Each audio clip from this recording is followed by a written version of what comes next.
Bismillahirrahmanirrahim. Assalamualaikum warahmatullahi wabarakatuh. Innal hamdalillah nahmaduhu wa nasta'inuhu wa nastaghfiruh wa na'udzu billahi min syururi anfusina wa min sayyiati a'malina. May yahdihillahu fala mudilla lahu wa may yudlil fala hadiyalah. Asyhadu an la ilaha illallah wahdahu la syarikalah wa asyhadu anna Muhammadan abduhu wa rasuluh. Qala Allah ta'ala fil Qur'anil Karim, ya ayyuhalladzina amanu taqullaha haqqa tuqatih wa la tamutunna illa wa antum muslimun.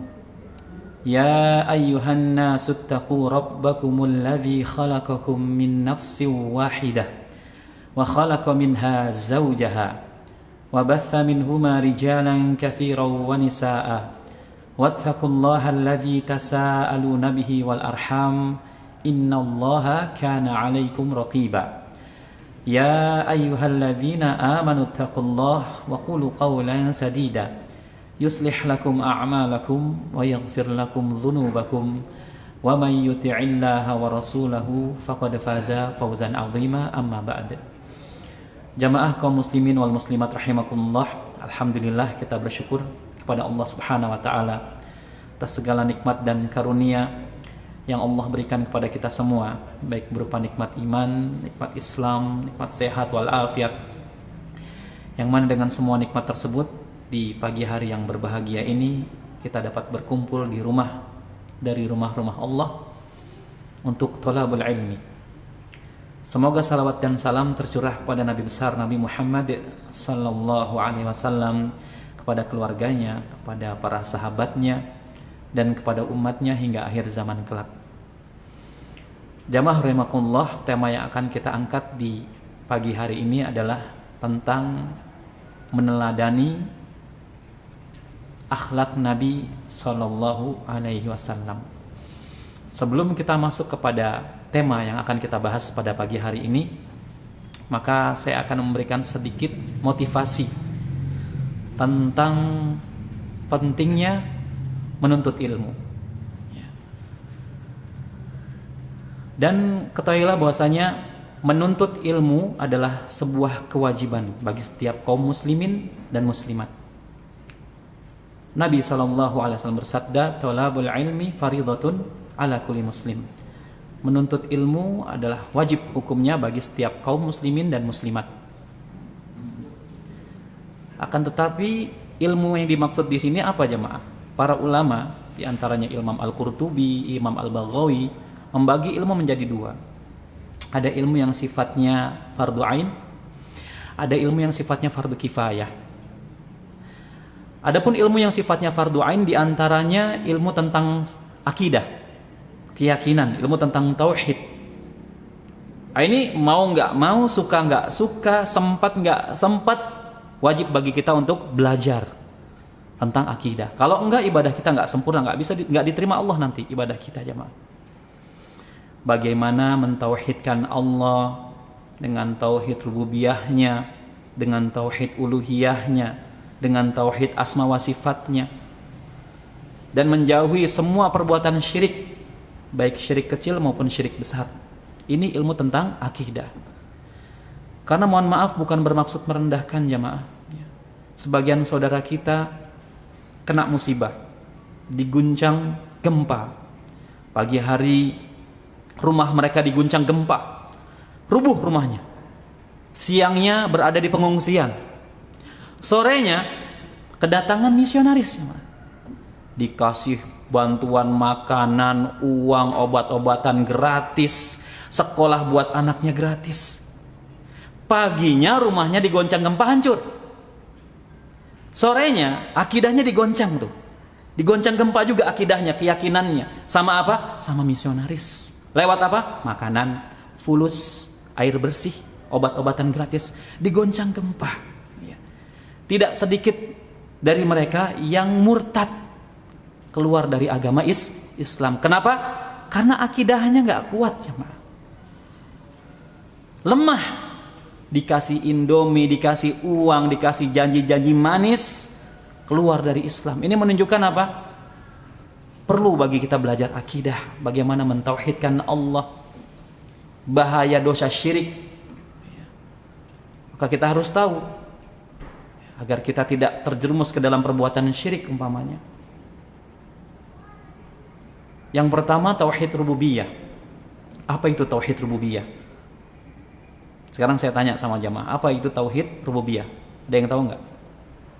Yang tahu boleh pulang nih. Tauhid rububiyah itu mengesahkan Allah dalam segala penciptaannya. Kita meyakini bahwasanya Rabb Allah Rabbul Alamin, Rabb semesta alam, Al-Mudabbir yang mengatur alam semesta, ya, yang maha menghidupkan, yang maha mematikan, yang maha memberikan rizki. Bahkan ada sebagian wanita yang ditinggal mati sama suaminya, keluar dari mereka rizki. Ini kata-kata kufur, jamaah, hati-hati ini. Berarti tauhid rububiyahnya bermasalah. Yang kedua, tauhid uluhiyah. Kita harus belajar apa itu tauhid uluhiyah. Mengesahkan Allah dalam segala bentuk peribadahan, ya. Berdoa hanya kita tunjukkan untuk Allah Subhanahu wa ta'ala. Jangan sampai kalah sama iblis. Tahu kan iblisnya, mah? Iblis itu doa langsung sama Allah. Iblis itu seburuk-buruk makhluk, ya, mah. Iblis berdoa sama Allah, dikabulkan nggak doa iblis? Dikabulkan nggak, jamaah? Iblis kan pernah nih berdoa secara langsung tanpa perantara iblis. Doa langsung sama Allah Subhanahu wa ta'ala. Dikabulkan nggak doa iblis? Apa isi doa iblis? Apa isi doa iblis yang iblis langsung panjatkan kepada Allah? Minta ditangguhkan kematian sampai hari kiamat. Saya tanya, dikabulkan nggak sama Allah? Doa iblis dikabulkan saat itu juga, jamaah. Sementara kita nih sebaik-baik makhluk umat Nabi SAW, ya, kadang-kadang mohon maaf, nggak bermaksud merendahkan, sebagian kaum muslimin di tengah-tengah masyarakat kita berdoanya nggak langsung sama Allah, tapi kemana kira-kira? Kemana? Ke kubur-kubur keramat.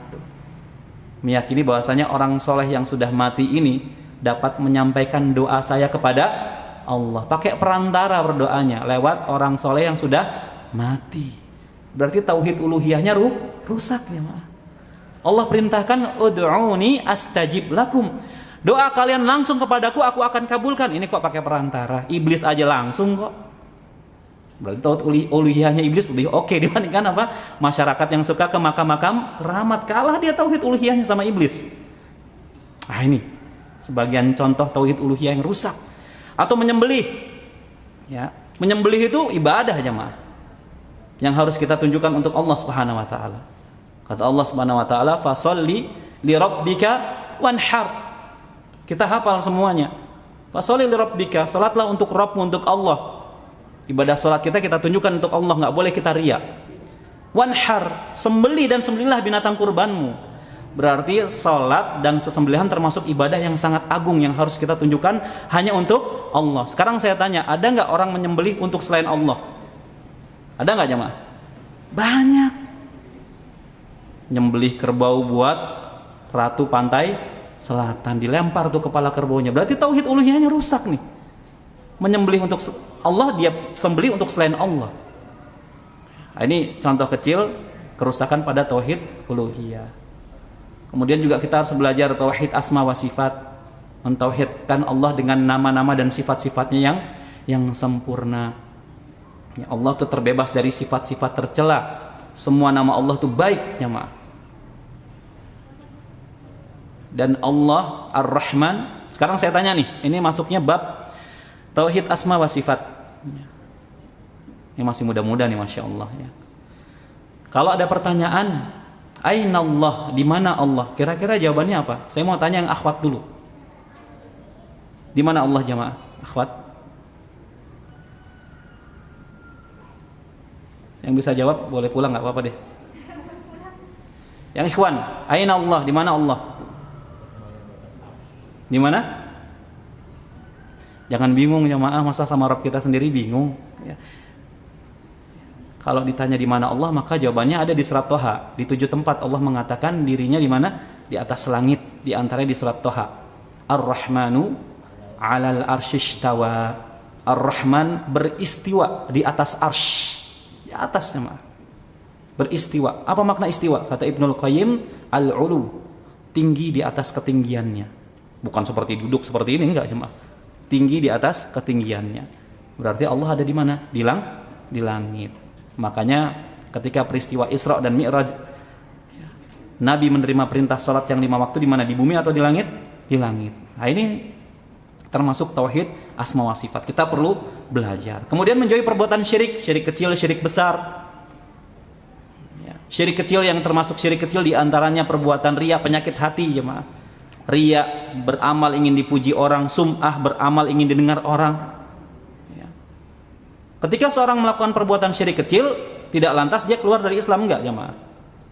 Tapi hati-hati terhadap perbuatan syirik besar. Ini menyebabkan batalnya keislaman seseorang. Batalnya keislaman seseorang. Ya. Di antara perbuatan syirik besar tadi, berdoa kepada mayit yang dianggap soleh ke kubur-kubur keramat. Ya. Kemudian menyembelih untuk selain Allah dan sebagainya. Nah, ini kata para ulama termasuk ilmu yang wajib dipelajari oleh kaum muslimin. Ilmu tentang akidah, tauhid. Yang kedua yang termasuk fardu ain, ilmu tentang sholat nih jemaah. Kita dari balik sampai sekarang sholat 5 waktu. Udah benar belum sholatnya? Udah benar belum? Jadi bukan musiman. Kita beribadah di antara menuntut ilmu sampai mati, bukan sampai bisa. Ya.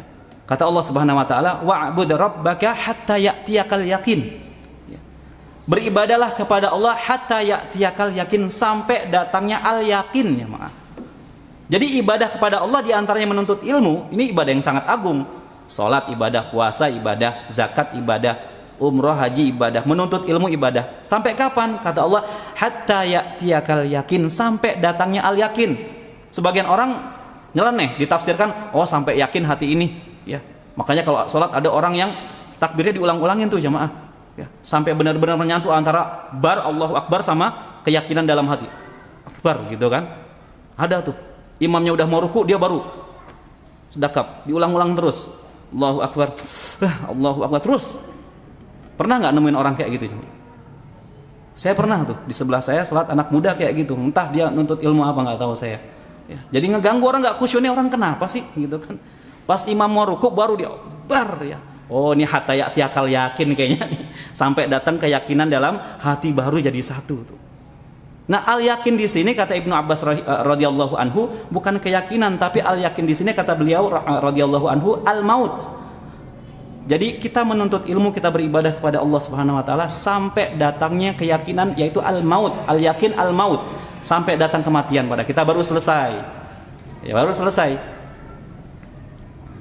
Maka di pagi hari ini alhamdulillah kita sama-sama belajar menuntut ilmu tentang teladan kita, suri tauladan kita, yaitu Nabi Muhammad sallallahu alaihi wasallam.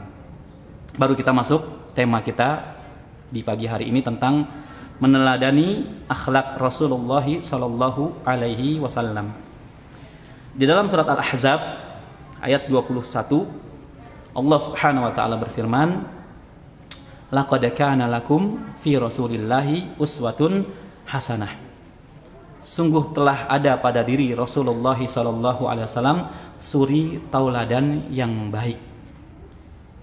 Kalau kita mengaku umatnya Nabi Muhammad SAW, maka ikutinlah atau ikuti Nabi SAW dalam semua hal, dalam akhlaknya, muamalahnya dan sebagainya, ibadahnya. Ya. Bukan seperti sebagian anak muda zaman sekarang nih jemaah. Kalau ditanya pemain bola terkenal, dia tahu tuh siapa pemain bola terkenal sekarang. Messi ya kan, Ronaldo. Sehingga gaya-gaya rambutnya tuh ngikutin tuh biasanya tuh. Diikutin. Padahal Allah perintahkan suruh mengikuti siapa? Ronaldo atau Nabi sallallahu alaihi wasallam? Nabi sallallahu alaihi wasallam dalam segala hal jemaah. Dalam segala hal. Baik. Nah, untuk agar kita tahu bagaimana sih akhlak Nabi kita sallallahu alaihi wasallam, maka kita akan kaji di pagi hari ini. Ya, sesuai dengan firman Allah yang tadi saya bacakan, sungguh telah ada pada diri Nabi sallallahu alaihi wasallam suri tauladan yang baik, yang hendaknya kita mengikutinya. Yang pertama, akhlak Nabi sallallahu alaihi wasallam yang pertama adalah beliau sallallahu alaihi wasallam manusia yang paling banyak bersyukur kepada Allah Subhanahu wa taala. Manusia yang paling banyak bersyukur kepada Allah Subhanahu wa taala. Beliau sallallahu alaihi wasallam pernah suatu kali salat qiyamul lail, jemaah. Qiyamul lail dengan salat yang sangat panjang. Salat yang sangat panjang. Sampai menyebabkan kaki beliau ini bengkak. Bengkak-bengkak tuh, jemaah. Sekarang saya tanya, jemaah pernah enggak salat kakinya bengkak sampai bengkak? Yang pernah, Cung? Enggak, Ustaz, takut riak. Padahal memang enggak pernah. Imamnya baca panjang aja udah batuk-batuk kok. Kalau bulan Ramadan tuh salat tarawih, ya enggak? Baca An-Naba, waduh An-Naba panjang urusannya nih. Kapok salat di masjid ini. Ya, baru An-Naba, belum Al-Baqarah. Nabi SAW salat qiyamul lail sepertiga malam, jemaah. Kalau di bulan Ramadan kan ba'da Isya ya kita langsung tarawih. Itu juga kalau imamnya kepanjangan. Biasanya gimana? Kita tuh kalau bulan Ramadan itu nyari masjid yang cepat selesai salat tarawihnya atau lama? Hah? Jujur aja deh. Yang cepat biasanya kan ya? Yang cepat biasanya. Dicari tuh yang imamnya Al-Fatihahnya satu nafas. Iya. Salat di masjid itu yuk, bagus imamnya. Kenapa kok bagus? Al-Fatihahnya satu nafas, yuk berangkat. Berangkat dia. Cepat selesai gitu kan. Sebagian masyarakat kita tuh kaum muslimin ibadah tuh pengen cepat selesai. Tapi kalau urusan dunia pengennya cepat selesai atau lama? Oh lama. Oh kalau ke mall pulang yuk udah yuk. Enggak ah. Belum tuh 3 toko lagi belum kita masukin. Oh Masya Allah. Cuman masuk doang beli mah enggak ya mah. Lama kalau masalah dunia senengnya lama. Tapi masalah akhirat datang sholat ya, sebentar pengennya cepat selesai. Kalau ibu-ibu umpamanya belanja di Tanah Abang deh, belanja di Tanah Abang, datang waktu sholat zuhur, pengennya cepat selesai atau lama sholat zuhurnya? Gimana? Lama, Masya Allah, ahli ibadah semua. Sebagian orang pengennya cepat selesai, baru Maliki Yaumiddin gitu kan, itu gamis tadi bisa ditawar nggak gitu? Udah pikirannya kemana-mana, baru Maliki Yaumiddin. Gitu ya. Ikhwan juga kayak gitu kadang-kadang ya, sholat pengennya cepat selesai sehingga sebagiannya lupa ini udah 3 atau 4 rakaat nih gitu ya. Akhirnya ambil yang 4 gitu kan, padahal dalam bab fikih ambil yang terkecil, bilangan yang terkecil tuh ambil 3 rakaat, nanti sujud sahwi sebelum salam ya. Nabi itu sholat malam jamaah sampai kaki beliau bengkak-bengkak. Kemudian dikatakan oleh sahabat kepada beliau SAW, ya Rasulullah, ghafarallahu laka ma taqaddama min dzambika wa ma ta'akhkhara. Ya. Wahai Rasulullah, kenapa sih kamu kok sholat sampai kaki bengkak-bengkak? Padahal dosamu telah diampuni Allah, baik dosa yang lalu maupun yang akan datang. Heran para sahabatnya, kenapa sih kok Nabi sampai sholat bengkak-bengkak? Padahal semua dosanya sudah diampuni sama Allah, baik yang lalu maupun yang akan datang. Apa kata Nabi SAW? Kata Nabi SAW, afala akunu abdan syakuro? Salahkah aku menjadi hamba yang banyak bersyukur kepada Allah Subhanahu Wa Taala?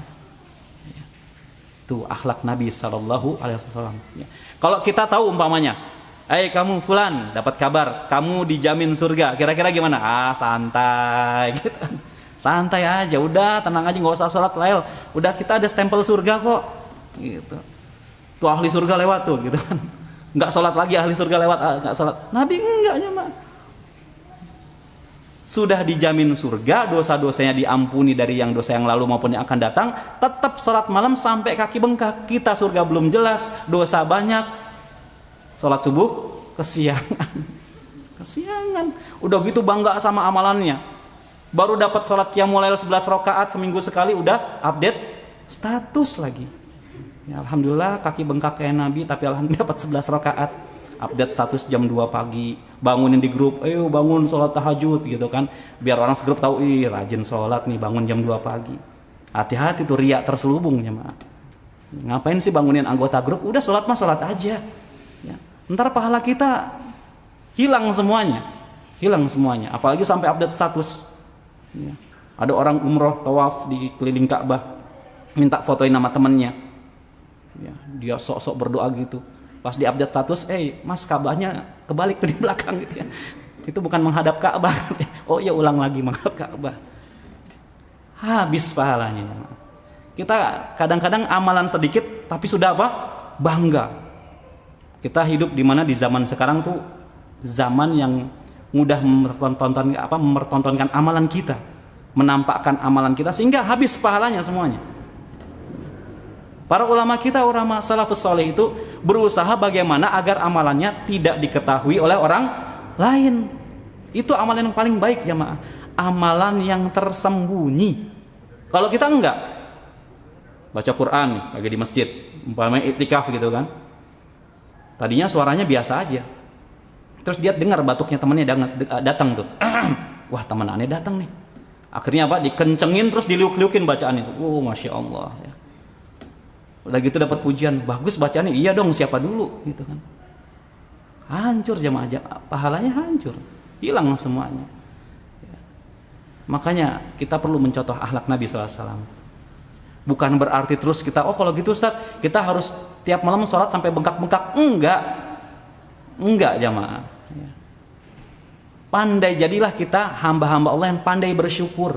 Di antara bentuk rasa syukur kita di pagi hari ini, Allah kasih kita kesehatan, umur panjang, fasilitas kita gunakan untuk menuntut ilmu. Duduk-duduk bersimpuh di rumah dari rumah-rumah Allah, itu salah satu bentuk rasa syukur kita kepada Allah Subhanahu wa taala. Jadi bentuk rasa syukur seorang hamba kepada Allah adalah dengan beribadah kepada Allah Subhanahu wa taala. Itu wujud rasa syukur kita. Kita bersyukur jamaah masih diberikan kesehatan. Pertama, alhamdulillah sehat. Tuh banyak tuh orang sakit. Ya, macam-macam, ada yang Covid lah segala macam. Kita bersyukur masih dikasih kesehatan. Yang kedua, kita bersyukur masih dikasih kesempatan hidup sama Allah Subhanahu wa taala. Alhamdulillah bisa bangun pagi masih hidup. Betapa banyak saudara kita tidur nggak bangun-bangun lagi. Tiba-tiba bangun dibangunin sama malaikat. Bangun Mas gitu kan. Jawab 3 pertanyaan. Kita enggak, alhamdulillah. Pas lihat subuh kesiangan. Subuhnya kesiangan. Bangun sholat malam sampai bengkak ya kan. Tidur lagi subuhnya jam 7 jemaah. Jangan dulu deh kalau kayak gitu. Jadi kita bersyukur masih dikasih kehidupan nih di pagi hari ini. Kita nggak tahu besok masih bisa menghirup udara di muka bumi atau udah di alam kubur kita nggak tahu. Yang ketiga, kita bersyukur masih bisa berkumpul sama saudara-saudara kita, sama kaum muslimin untuk dapat menuntut ilmu. Yang keempat, kita bisa bersyukur juga kepada Allah bisa menghadiri kajian offline, ya nggak? Biasanya kan kajian online tuh Zoom ya, IG. Itu kalau kajian online tuh biasanya gimana ya, Mah? Kurang greget ya. Ada gangguan sinyal, kadang sambil ngopi, makan roti tawar, tidur gitu kan. Ustadznya ngomong dicuekin. Bodo amat deh. Ngomong sendiri, tidur dia. Ya. Kalau di sini mau tidur kan mikir-mikir juga kan. Tidur ntar ditegur sama teman gitu kan. Bersyukur. Ya, ini wujud rasa syukur kita nih. Duduk-duduk di majelis ilmu, alhamdulillah dikasih kesehatan. Ya, dikasih kesehatan, dikasih rizki sama Allah, umur panjang. Umur panjang kalau nggak berkah percuma aja mana. Salah satu keberkahan umur kita digunakan untuk hal-hal kebaikan, di antaranya nuntut ilmu. Ya, jadi kita contoh Nabi SAW dengan banyak-banyak bersyukur. Kalau syukur dapat bonus lagi dari Allah. Kan kita sama-sama hafal ayatnya. La in syakartum la azidannakum. Kalau kau bersyukur kepadaku, aku akan tambah lagi nikmatku. Dikasih kesehatan kita bersyukur, hadir ke majelis ilmu, tiba-tiba besok dikasih nikmat lagi sama Allah. Nggak tahu nikmat apa tuh. Tapi kalau kita kufur, inna azabi lasyadid. Hati-hati nih, azab aku sangat keras kata Allah. Masih bisa bernafas, masih bisa makan hari ini, alhamdulillah bersyukur. Jangan ngeluh terus. Kadang-kadang kita ngeluh sama manusia, bukan yang ngasih solusi, malah tambah masalah lagi jemaah. Jadi kalau ada masalah, nggak usah deh keluhin sama manusia. Dikeluhin sama siapa kira-kira? Allah Subhanahu wa taala, Allah yang kasih solusi. Kadang-kadang kalau kita mengeluh masalah kita sama teman kita, sama sohib kita, bisa makin runyam, makin kusut lagi masalah kita. Bukannya solusi yang kita dapat malah apa? Tambah masalah lagi. Makanya kalau ada masalah, keluhkan langsung sama Allah Subhanahu wa taala. Curhatnya sama Allah. Jangan di medsos curhat. curhat di medsos, masih banyak yang komen, masalah baru lagi. Ya. Masalah rumah tangga sekarang, dulu kan kita punya diari tuh. Zamannya siapa? Zamannya Ana atau jamaah? Diari digembok biasanya kan. Tulis diari gitu kan, digembok, gemboknya kecil gitu. Nggak diumbar kemana-mana. Sekarang gimana? Wow, diumbar di Instagram ya kan, biar dapat komentar. Jadi rusak semuanya. Makanya kita banyak-banyak bersyukur jemaah. Semua orang pasti punya masalah. Pasti punya masalah. Tinggal bagaimana kita menyikapinya. Bersyukur. Maka kata Nabi SAW, sungguh menakjubkan perkara kaum mukminin, perkara seorang muslim. Kalau dia dapat musibah, dapat masalah, dia bersabar. Tapi kalau dia dapat nikmat, dia bersyukur. Ini yang pertama. Kemudian yang kedua, dari akhlak Nabi SAW, banyak beristighfar dan bertaubat kepada Allah Subhanahu wa taala. Nabi SAW banyak beristighfar dan bertaubat kepada Allah Subhanahu wa taala. Nabi SAW mengatakan, wallahi, demi Allah, kata Nabi SAW, la astaghfirullah wa atubu ilai fil yaumi aktsara min sab'ina marrah. Demi Allah, kata Nabi, sesungguhnya aku beristighfar, memohon ampunan kepada Allah dan bertobat kepada Allah sehari semalam lebih dari 70 kali. Nabi sampai bersumpah, demi Allah, sesungguhnya aku beristighfar dan bertobat kepada Allah dalam sehari semalam lebih daripada 70 kali. Padahal Nabi sudah dijamin masuk surga, masih mohon ampun, masih tobat. Kita gimana? Sekarang saya tanya, siapa di sini yang sudah istighfar pagi hari ini lebih dari 70 kali? Cung, enggak usah takut riak. Padahal juga enggak sih. Nabi setiap harinya hampir lebih dari 70 kali ya maaf. Kita yang dosanya banyak sebanyak buih di lautan, istighfarnya cuman selepas sholat aja. Astagfirullah, astagfirullah, astagfirullah, Allahumma anta salam, udah. Habis itu enggak istighfar lagi. Maka kita contoh akhlak Nabi SAW. Beliau tawadhu walaupun sudah dijamin surga, semua dosanya diampuni. Yang lalu maupun yang akan datang tetap istighfar, mohon ampun. Tetap taubat kepada Allah. Makanya rutinkan zikir pagi dan petang jamaah. Istighfar kita pagi hari 100 kali. Astagfirullah wa atubu ilaih 100 kali. Sore juga petang hari kalau bisa juga istighfar dan taubat kepada Allah 100 kali. Ya. Mudah-mudahan dengan istighfar dan taubat kepada Allah Subhanahu wa taala, dosa-dosa kita di hari itu dihapuskan semua jemaah. Idza aznaba dzanban, kata Nabi sallallahu alaihi wasallam, jika seseorang hamba berbuat dosa, ya, maka akan diberikan satu titik hitam di hatinya. Kita buat dosa nih, gibah umpamanya. Baru bangun tidur ya, ke tukang sayur, apa ke tukang bubur kacang hijau bukannya, ketemu teman, ya, gibahin teman kita. Kan termasuk dosa ya, maka di pagi hari tersebut kita istighfar. Maka kata Nabi SAW, ketika seorang hamba berbuat dosa maka diberikan satu titik hitam di hatinya, nuktah sauda, satu titik hitam. Tapi apabila hamba tersebut bertaubat dan beristighfar kepada Allah, maka satu titik hitam tersebut dihapus oleh Allah dari hatinya, dihapus lagi. Kalau dia buat dosa lagi dikasih titik lagi. Terus kalau nggak bertobat nanti hatinya hitam legam dengan titik-titik hitam tersebut. Itulah yang kata Nabi SAW dikatakan ron. Ron itu hati yang sudah hitam legam. Ya, terus berbuat dosa, nggak pernah istighfar, nggak pernah taubat.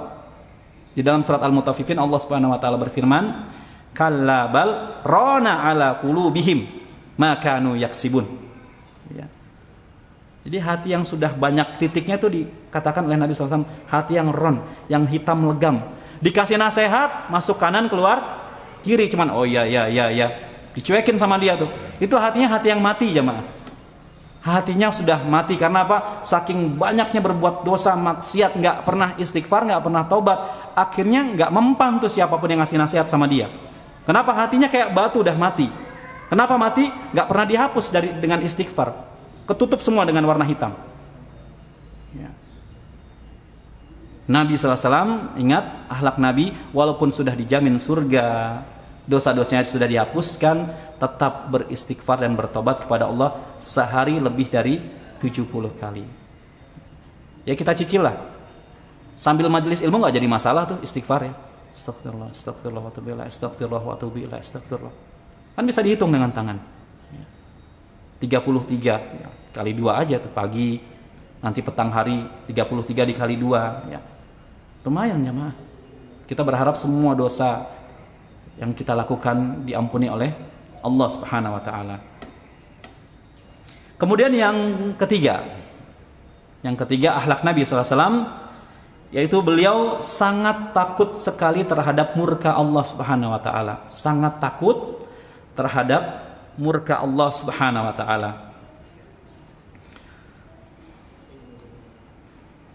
Karena ada sebagian kita yang santai-santai aja tuh. Santai-santai aja, ada murka Allah kita biasa-biasa aja. Nabi SAW sangat takut sekali jemaah. Suatu hari Nabi SAW melihat gumpalan awan hitam di langit. Ya, gumpalan awan hitam di langit. Ya. Kemudian yang biasanya para sahabat kalau melihat gumpalan awan hitam itu kan pertanda datang hujan, mau datang hujan besar tuh. Dan kita sama-sama tahu di Arab tuh jarang hujan, paling setahun sekali. Para sahabat kalau melihat gumpalan awan hitam senang, wah sebentar lagi hujan nih, udah lama nggak hujan. Nabi mukanya nggak senang ternyata jemaah, murung, sedih, ketakutan, khawatir. Maka istri beliau Aisyah radhiyallahu anha menanyakan hal tersebut. Ya. Kata Aisyah radhiyallahu anha, wahai Rasulullah, umumnya orang-orang senang nih kalau melihat gumpalan awan hitam di langit. Kenapa kok engkau wahai suamiku nggak senang, malah murung, malah takut melihat gumpalan awan hitam di atas langit? Maka Nabi mengatakan kepada Aisyah radhiyallahu anha, ya Aisyah, wahai Aisyah, wa ma yu'minuni an yakuna fihi azabun. Adakah yang memberikan jaminan kepadaku bahwa tidak ada azab di balik awan itu? Oh, ternyata Nabi khawatir. Jangan-jangan ada gumpalan awan hitam, di balik awan hitam tersebut ada azab dari Allah Subhanahu wa taala. Maka Nabi selalu khawatir jamaah. Para sahabat yang lain senang, wah bentar lagi mau hujan nih katanya. Nabi kepada Aisyah, adakah yang memberikan jaminan kepadaku bahwa di balik awan hitam tersebut tidak ada azab dari Allah Subhanahu wa taala? Kemudian Nabi melanjutkan, qad uzziba qaumun birrih. Karena dahulu ada sebuah kaum yang diazab dengan angin, Maka Nabi khawatir jemaah. Ya, kaum Ad, kaum Tsamud kan diazab dengan angin tuh. Yang kena angin tersebut seperti serbuk-serbuk kata Allah. Jadi serbuk dia. Gitu. Nah, Nabi khawatir tuh, jangan-jangan ini azab nih. Jangan-jangan azab. Nah, Nabi sangat takut terhadap murka dari Allah Subhanahu wa taala. Sebagian kita enggak, sering buat dosa, ya, jarang ibadah sama Allah, dikasih terus nikmat sama Allah, dikasih rizki, ya. Dia miras umpamanya, dia melakukan riba, tapi tambah kaya. Ada yang mengatakan enggak kok, aneh riba tapi tenang-tenang aja. Lihat tuh harta saya banyak tuh, ada mobil 3. Ini harta riba semua Ustaz. Enggak apa-apa. Tenang-tenang aja, bahagia saya hidupnya. Hati-hati.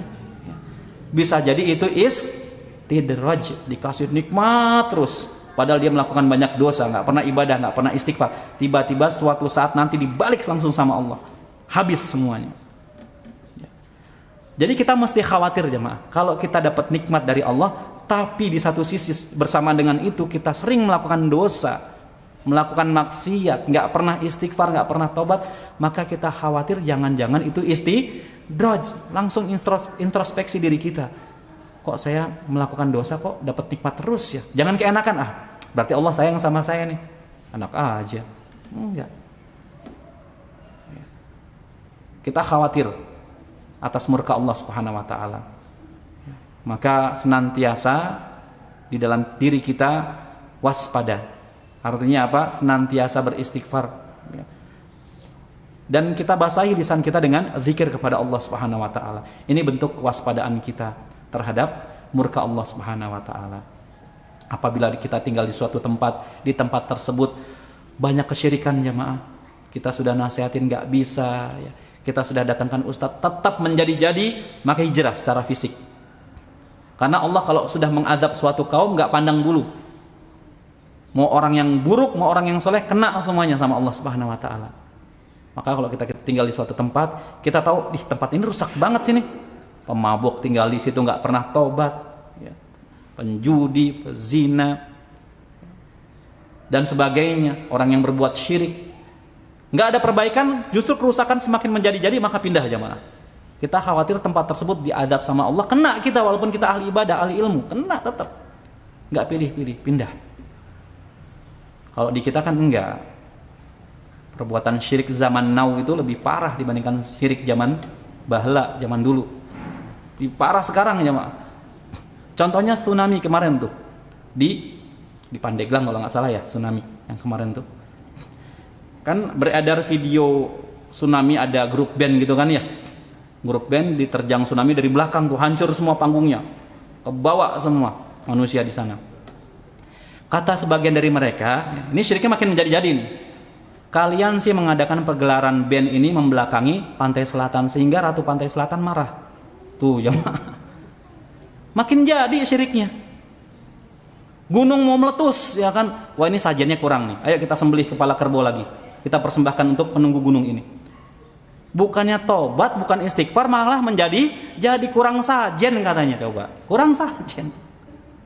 Kurang sajen. Nauzubillah. Maka kalau kita tinggal di suatu daerah yang sudah banyak kerusakannya, pindah, mendingan pindah deh. Pindah, hijrah kita secara fisik, pindah kalau nggak mau kena azab dari Allah Subhanahu wa taala. Kemudian yang keberapa sekarang? Keempat. Ya, yang keempat, akhlak beliau sallallahu alaihi wasallam adalah orang yang paling berani. Orang yang paling berani. Ya. Nabi sallallahu alaihi wasallam adalah orang yang paling berani. Pada suatu malam jamaah, suatu malam ya di kota Madinah, penduduk Madinah dikejutkan dengan suara keras, suara keras. Kemudian sehingga semua para sahabat keluar dari rumahnya menuju arah suara tersebut. Keluar dari rumahnya menuju arah suara tersebut. Saat mereka sedang berangkat menuju ke sumber suara, mereka mendapati Nabi SAW ya, sedang dalam perjalanan pulang dari sumber suara tersebut. Mereka mau berangkat, tiba-tiba sudah mendapati Nabi pulang dari sumber suara tersebut. Ya. Kemudian menunjukkan bahwasanya beliau Shallallahu Alaihi Wasallam ya, telah mendatangi sumber suara sebelum yang lainnya. Berani beliau. Maka kita contoh keberanian Nabi Shallallahu Alaihi Wasallam. Kalau kita mungkin enggak, ada suara jeder, coba lihat dulu apaan tuh. Ya, aneh di sini dulu, ntar kalau ada apa-apa kontak aja ya, biar aneh langsung kabur. Gitu ya, Mak. Kalau Nabi enggak, semuanya belum keluar, Nabi sudah duluan. Begitu pada berangkat para sahabat sudah mendapati Nabi baru pulang menuju dari sumber suara tersebut. Ya. Ini menunjukkan bahwasanya beliau SAW itu berani. Kalau perang itu paling depan Nabi SAW. Pernah Nabi SAW itu giginya tanggal, jemaah, berdarah kena pedang. Nabi berdarah. Ya, sekarang pondok pesantren ngajarin ilmu kebal. Ya. Ini ajaran Islam yang mana? Ya. Nabi saja ketika perang gigi gerahamnya tanggal, kulitnya berdarah-darah kena pedang. Ya. Ini sebagian pondok ngajari ilmu kebal. Ini ajaran dari siapa? Dari Nabi atau dari selain Nabi ini jamaah? Ada sebagian anak pondok pulang liburan ke rumahnya ya kan. Nah, apa aja yang diajarin di pondok? Wah, mah ekskulnya bagus. Apa ekskulnya? Main bola api. Wah, Masya Allah. Kakinya ini kuat sekarang saya sama api, Masya Allah. Udah cepet-cepet keluarin kalau gitu. Cepet-cepet tarik tuh anaknya, keluarin. Gak bener tuh. Main bola boleh, jangan bola api. Kasihan ntar kaki kita mudarat. Bola biasa aja jamaah. Bola biasa. Ada apa? Pertunjukan. Semua berbaring, 3 orang berbaring dilindas sama mobil kuat, ya enggak? Yang satu mati itu pernah. Yang satu mati kecelakaannya, mah. Ini kan enggak benar. Ini bukan dari Islam, ya, mah. Ini dari jin. Dari jin. Orang dulu itu kalau mau berangkat ke ibu kota biasanya apa? Dibekelin. Tanda kutip dibekelin. Bu, Pak, saya mau pamit mau merantau ke ibu kota. Yaudah, yuk nanti saya bawa ke orang pintar biar kamu dibekelin dulu. Ya enggak? Dibekelin dulu kalau orang zaman dulu. Kalau orang zaman now sih enggak tahu deh. Zaman dulu kayak gitu jemaah. Dikasih biasanya amalan tuh. Nih, kamu taruh dompet ya. Jangan kamu lepas kecuali ke kamar mandi.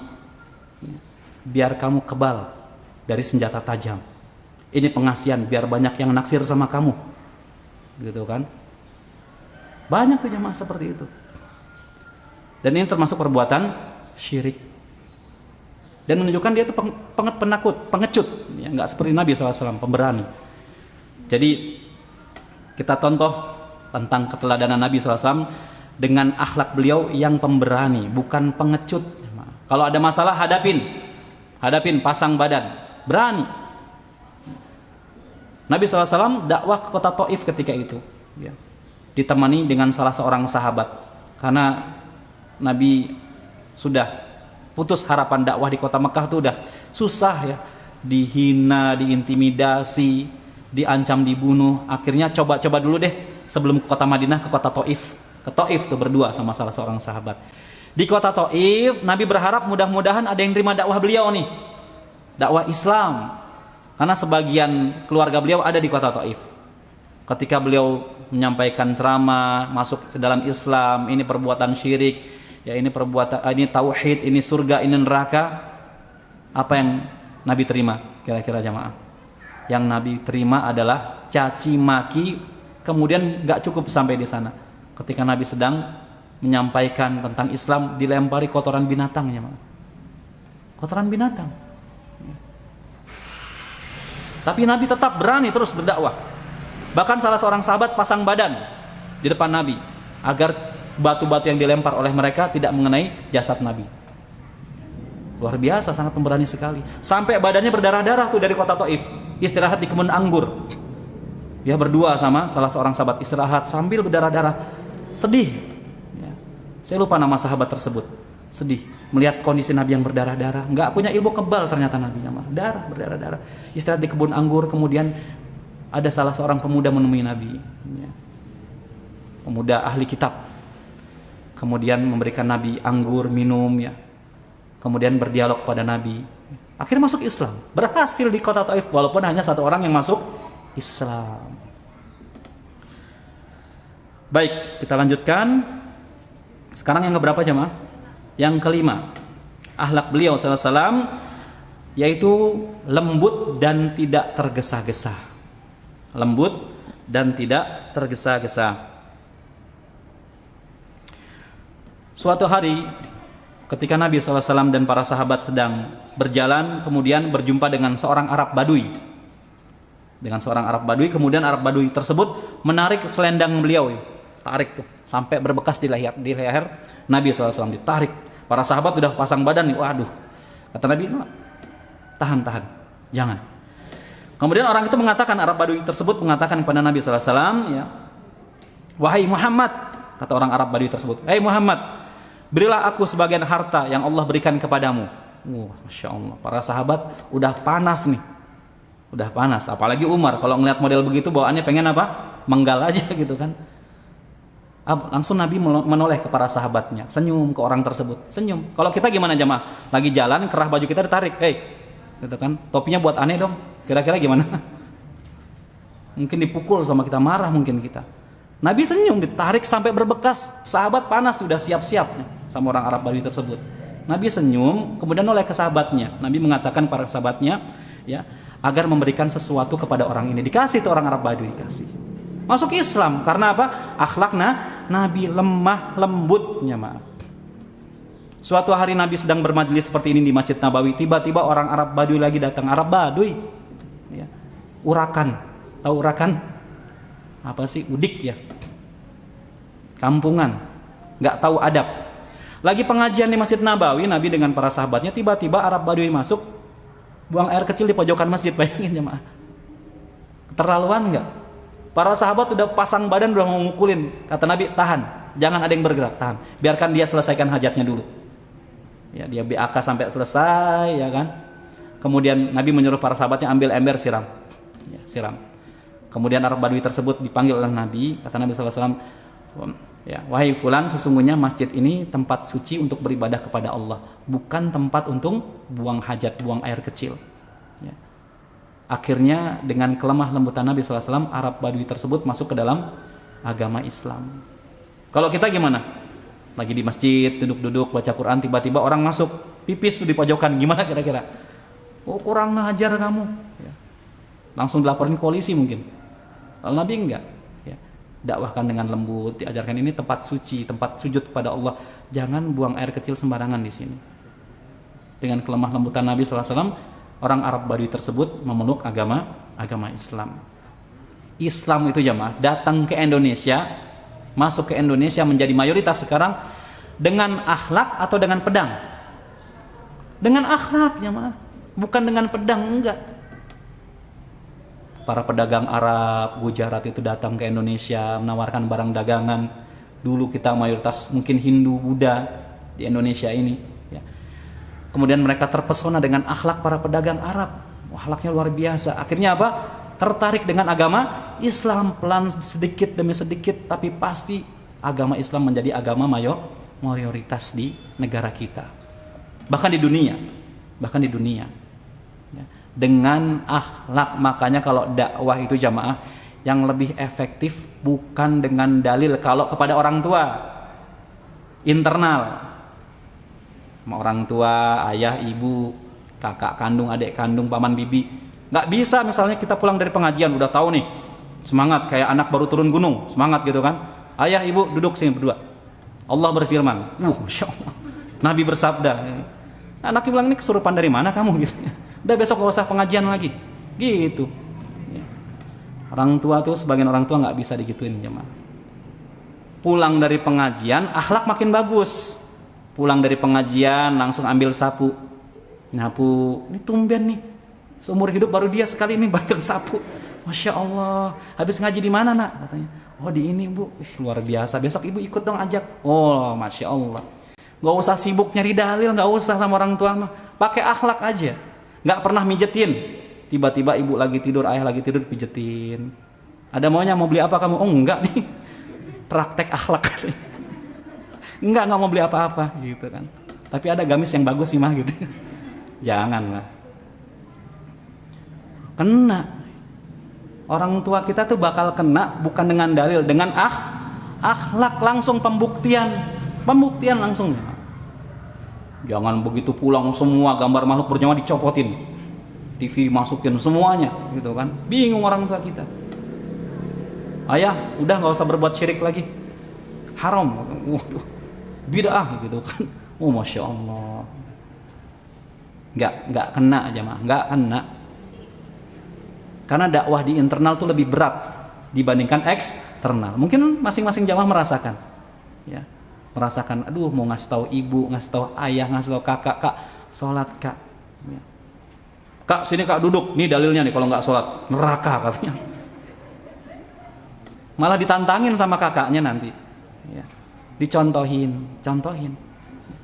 Dakwah bil hal itu lebih efektif. Saya pernah dapat cerita dari murid saya itu, dulu dia jarang sholat ya maaf, jarang sholat, ya.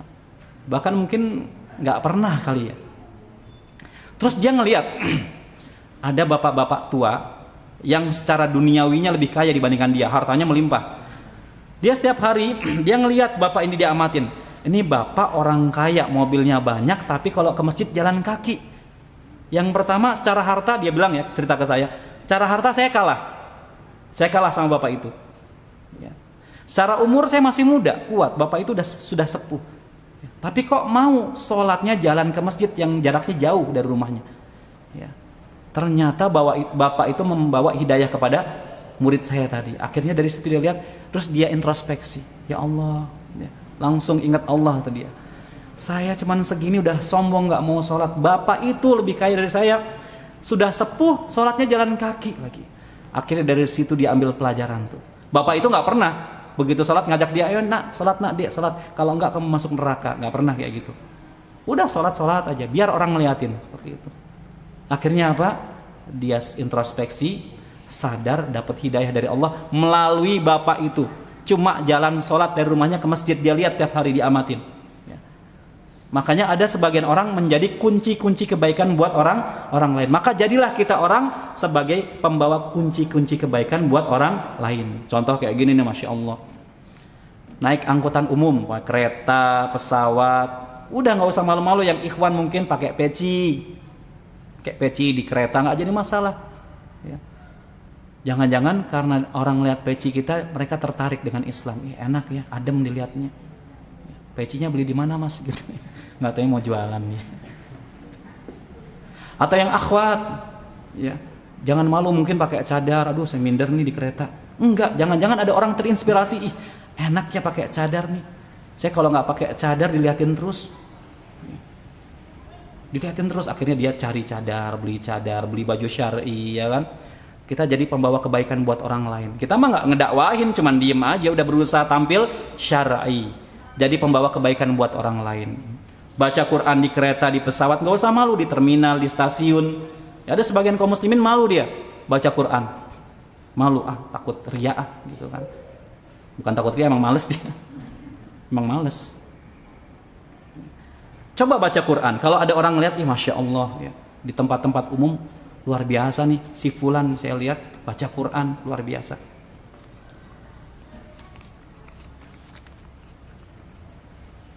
Wah, kayaknya tinggal 5 menit lagi nih jamaah.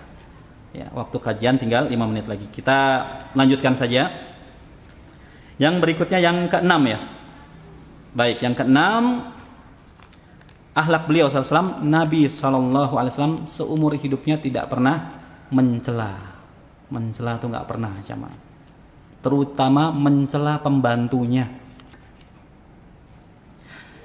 Anas bin Malik, salah seorang sahabat yang mulia radhiyallahu anhu, beliau pernah membantu Nabi 10 tahun, baik di rumahnya ataupun ketika Nabi sedang dalam perjalanan. Anas bin Malik. Makanya Anas bin Malik itu didoakan oleh Nabi, umurnya panjang, banyak keturunan, kaya. Makanya dari para sahabat yang umurnya panjang yang paling terakhir meninggal siapa? Anas bin Malik. Dari sahabat Nabi yang paling terakhir meninggal Anas bin Malik. Berkat doa Nabi, ya Allah panjangkanlah umurnya, berikanlah keturunan yang banyak lagi berkah, berikanlah harta yang banyak lagi berkah buat Anas bin Malik. Jadi di akhir hidupnya tuh Anas bin Malik anaknya banyak, umurnya panjang, matinya paling terakhir dari kalangan sahabat. Berkat doa Nabi SAW. Nah, Anas bin Malik menceritakan bahwasanya Rasul SAW selama 10 tahun tidak pernah mengatakan kepadaku perkataan celaan atau perkataan saja, nggak pernah. Kita kalau punya pembantu disuruh setrika terus lecek sedikit biasanya gimana? Gitu ya. Gitu kan. Nabi nggak pernah. Itu aja nggak pernah. Kesel gitu kan, jengkel. Gimana sih ini orang ya udah dibayar mahal-mahal ini masih lecek setrikaan. Atau yang lebih parah lagi kalau robek, udah caci maki yang keluar tuh. Kamu nggak tahu nih harganya berapa? Gaji kamu aja nggak cukup. Luar biasa semuanya. Kata-kata celaan dikeluarin. Nabi sekalipun jangankan kata-kata, gitu aja nggak pernah, kata Anas bin Malik, baik di rumahnya maupun dalam perjalanan. Luar biasa jemaah. Ini akhlak yang mulia dari Nabi SAW. Mungkin kita cukupkan sampai di sini. Sebenarnya banyak jemaah materi kita, karena di sini sudah diberikan waktu 5 menit lagi. Mungkin kita buka sesi tanya jawab ya. Wallahu a'lam bishawab. Masya Allah Ustaz, atas kajiannya terima kasih. Jazakallahu khairan Ustaz. Alhamdulillah kita memasuki sesi selanjutnya, yaitu sesi tanya jawab. Diperkenankan bagi jemaah ikhwan maupun akhwat yang ingin bertanya, silakan. Dan untuk tiga penanya pertama ini, insya Allah akan kami kasih giveaway dari inovator anak sendiri. Masya Allah, giveaway ya, kirain go away. Get out. Baik, silakan yang ingin bertanya, silakan. Ya. Waalaikumsalam warahmatullahi. Assalamualaikum warahmatullahi wabarakatuh.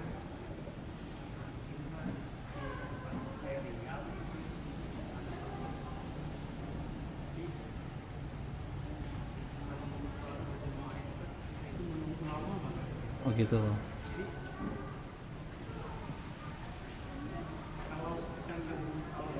Kayaknya pakai mic lebih enak nih. Ya.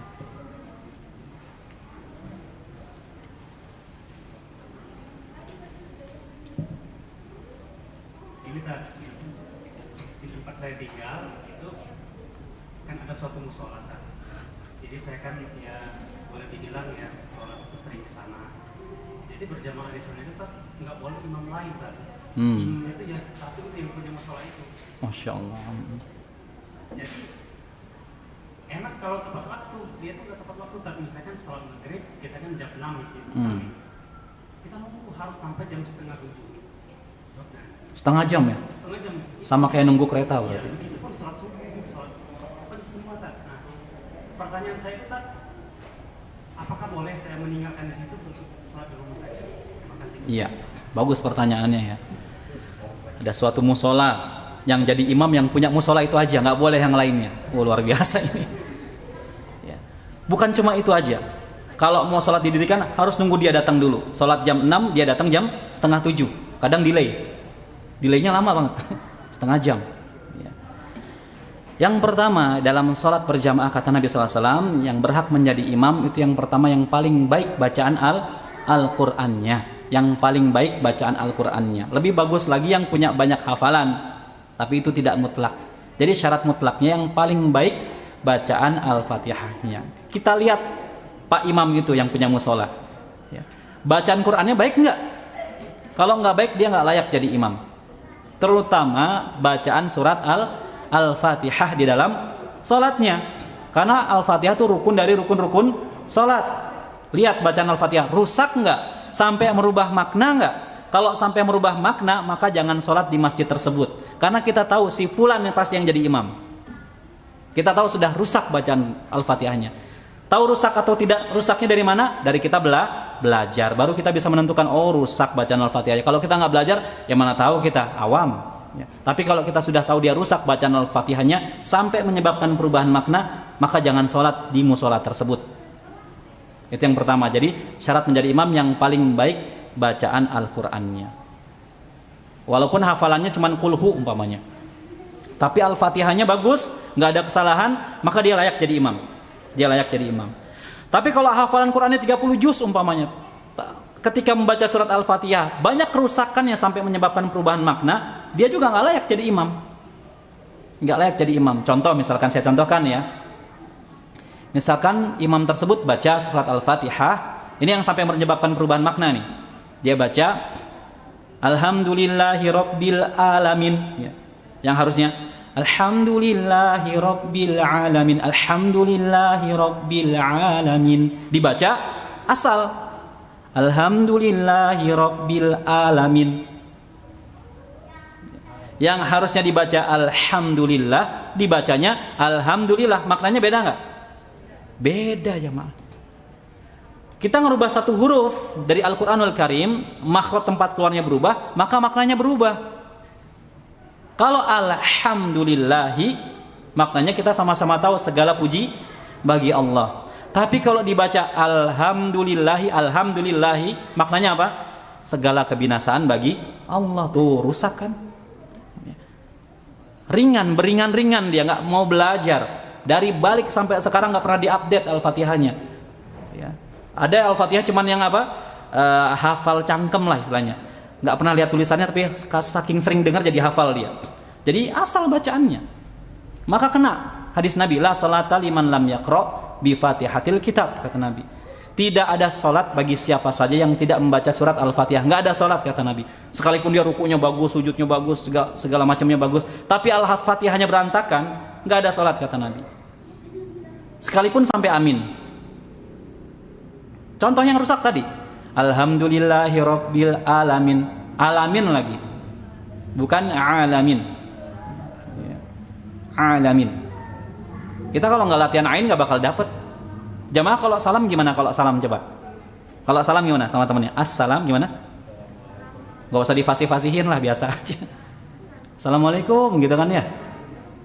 Pakainya hamzah kebanyakan. Assalamualaikum. Padahal tulisannya pakai hamzah atau ain? Alaikum itu ain atau hamzah? Ain. Jadi gimana kalau salam? Iya, assalamualaikum. Tuh gitu. Makanya salamnya asal-asalan, di Al-Fatihahnya ke bawah tuh, Rabbil Alamin. Ya. Apa artinya Rabbil Alamin? Rob yang sakit jemaah. Kalau Rabbil Alamin, Rob semesta alam dengan ain. Tapi kalau dengan hamzah, Rabbil Alamin, Rob yang sakit. Jadi kalau dibaca Alhamdulillahi Rabbil Alamin, ya, segala kebinasaan bagi Allah, Rob yang sakit. Rusak Al-Fatihah kita, nggak ada sholat. hancur. Dia jadi imam, imamannya batal, sholat jamaahnya rusak kata para ulama. Makanya kata para ulama, kalau kita tahu di suatu masjid imamnya rusak bacaan Al-Fatihahnya sampai menyebabkan perubahan makna, jangan sholat di masjid itu. Cari masjid yang lain yang imamnya minimal Al-Fatihahnya bagus, fasih, gitu ya. Nah, itu dari DKM-nya mesti dinasihatin. Ya nggak bisa orang dia yang punya musola kan, nggak bisa nasihatin.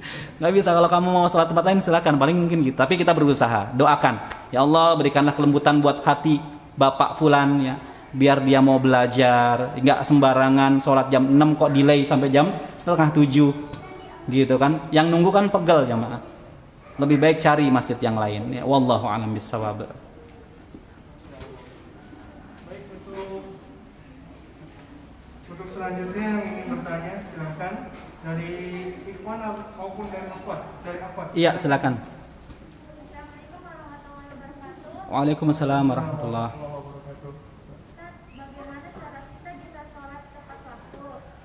Soalnya kadang ada rasa malas dan kalau ada kerjaan tiba-tiba itu suka diundur-undur gitu. Minta solusinya tas, bagaimana cara membawa rasa malas itu?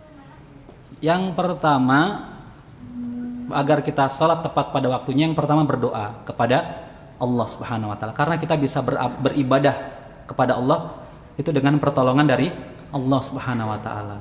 Banyak orang yang rumahnya di pinggir masjid, jaraknya cuma berapa meter jamaah, azan berkumandang nggak keluar, yang datang dari jauh-jauh tuh, jalan kaki ya nggak, yang 10 meter dari masjid nggak ke masjid dia. Ada nggak yang kayak gitu? Banyak jamaah. Doa sama Allah agar dimudahkan dalam beribadah kepada Allah Subhanahu wa Ta'ala, diberikan pertolongan. Jamaah pagi-pagi duduk di majelis ini berkat pertolongan dari Allah Subhanahu wa Ta'ala. Allah yang menentukan, Allah yang melembutkan hati kita, dikasih kelembutan ya. Allah yang gerakan langkah kaki kita ya. Ditunjuk sama Allah, dikasih hidayah ilmu. Ente berangkat kata Allah. Ente berangkat ke majelis ilmu. Kamu jangan berangkat, udah siap-siap ya. Kata Allah, nggak berangkat, ada aja masalah, ban kempes, ban bocor, anak rewel, rumah berantakan, segala macam, ada aja. Kenapa? Karena Allah sudah nggak kasih kita hidayah ilmu. Nah, kita yang dikasih hidayah ilmu, yang sekarang kita hadir di majelis ilmu, itu ditunjuk sama Allah, kamu berangkat, kamu jangan. Ya. Kamu di jalan mungkin ada halangan, balik lagi ke rumah, ada aja jamaah. Makanya yang pertama berdoa, ya muqallibal qulub, tsabbit qalbi ala dinik. Wahai yang maha membolak-balikan hati, teguhkanlah hatiku ini di atas agamamu, di atas amal soleh juga kata para ulama. Ya, jadi berdoa sama Allah, ya muqallibal qulub tsabbit qalbi ala dinik, berdoa. Yang kedua, kita harus mengetahui waktu-waktu sholat. Tentu saja setelah berdoa, yang kedua agar sholat kita tepat waktu, kita wajib mengetahui waktu-waktu sholat. Karena di setiap daerah beda atau sama? Beda. Misalnya kita pergi dari sini ke Sumatera umpamanya, ya kita buka aja Mbah Google, ketik jadwal sholat, nanti dia menyesuaikan tuh. Oh, sholat duhur tepat waktunya di sini jam sekian, berarti saya harus ambil wudhu 2 menit sebelumnya, gitu kan, 2 menit sebelumnya. Yang kedua, jadi harus tahu waktu-waktu sholat. Yang ketiga, ketika kita sholat kita hadirkan ya niat yang ikhlas. Jadi ibadah ini harus ikhlas kepada Allah Subhanahu wa Ta'ala. Karena syarat diterimanya ibadah, kata para ulama, ada berapa? Syarat diterima ibadah ada berapa jamaah?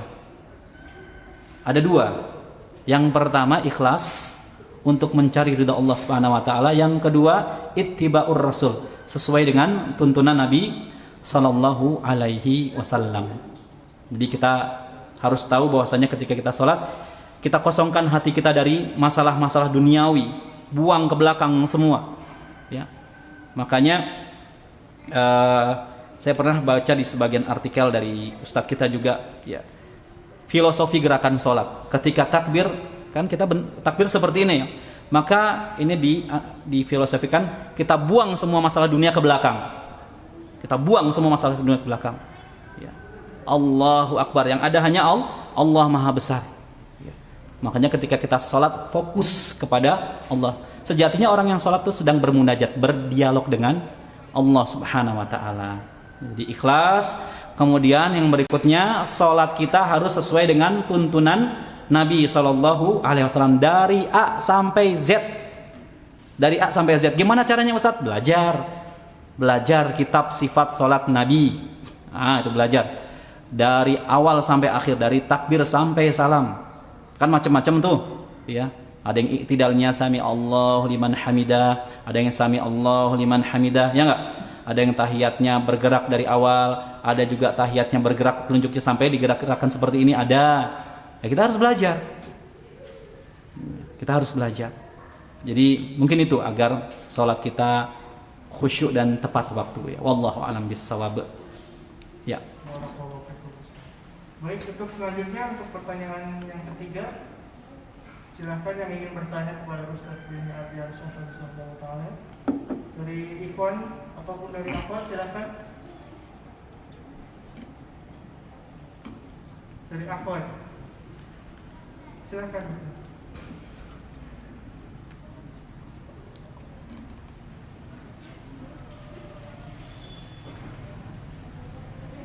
Ya, silakan. Waalaikumsalam warahmatullahi.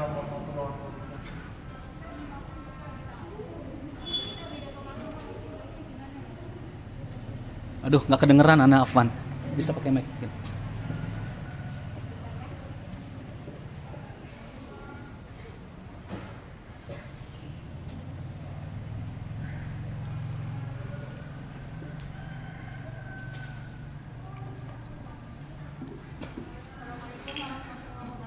Waalaikumsalam warahmatullahi wabarakatuh.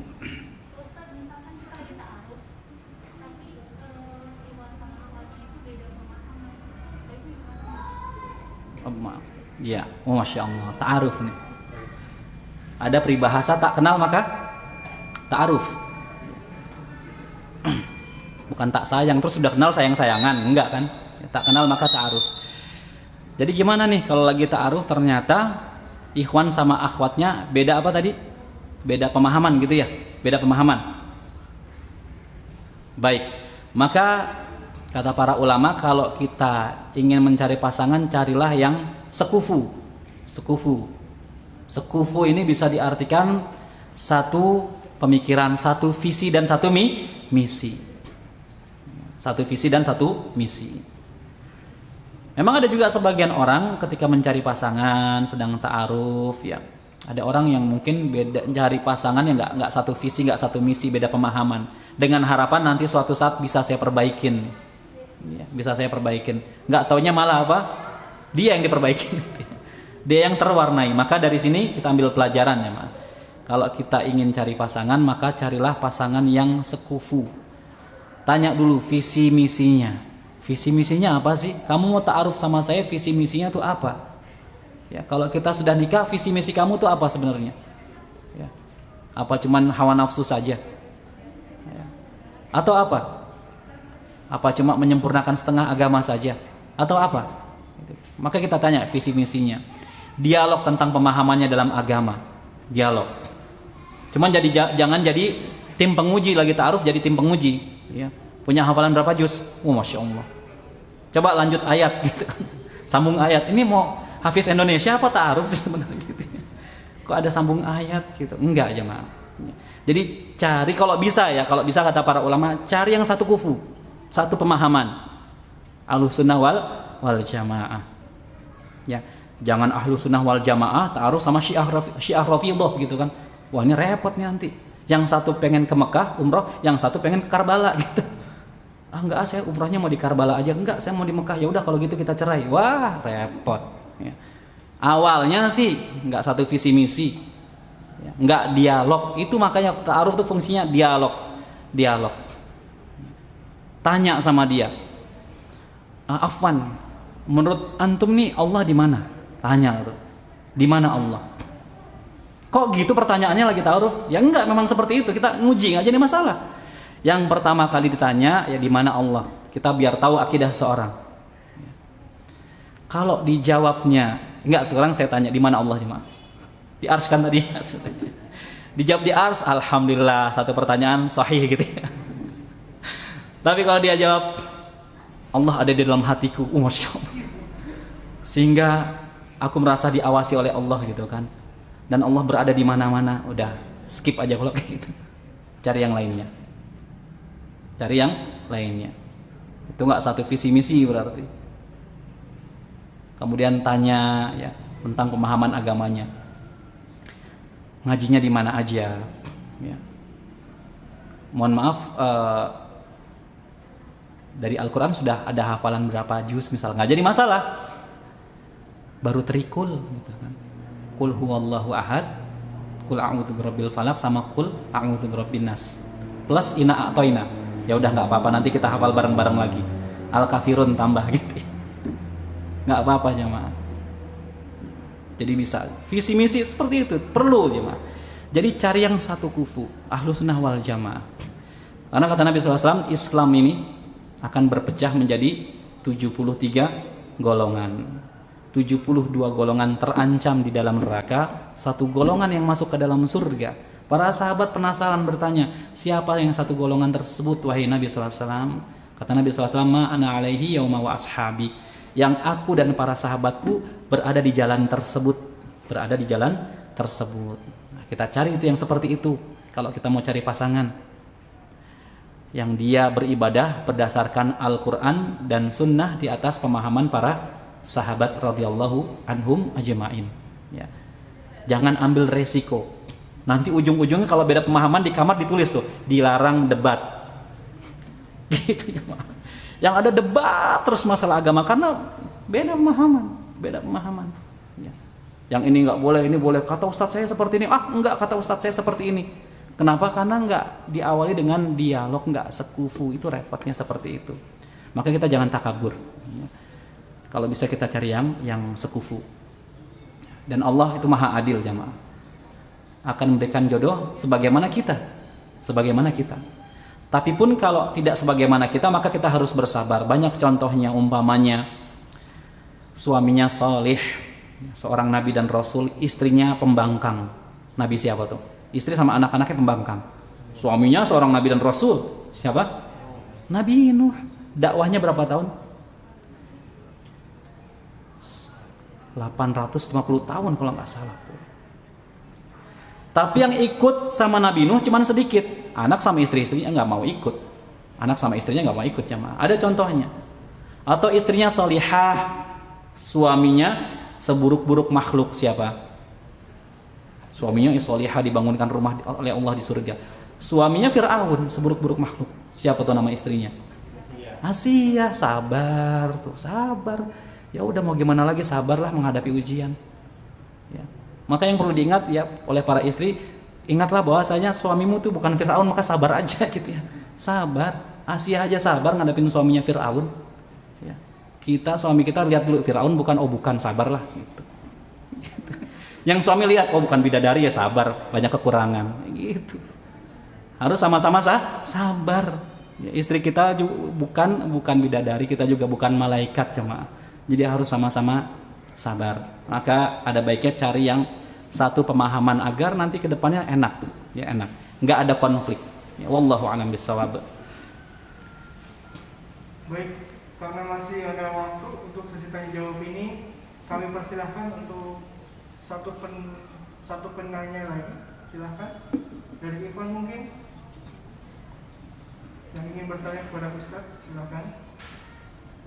Ya, itu ada 2. Yang pertama ikhlas, maka doa kita harus ikhlas, hanya mengharapkan ridha dari Allah Subhanahu wa taala.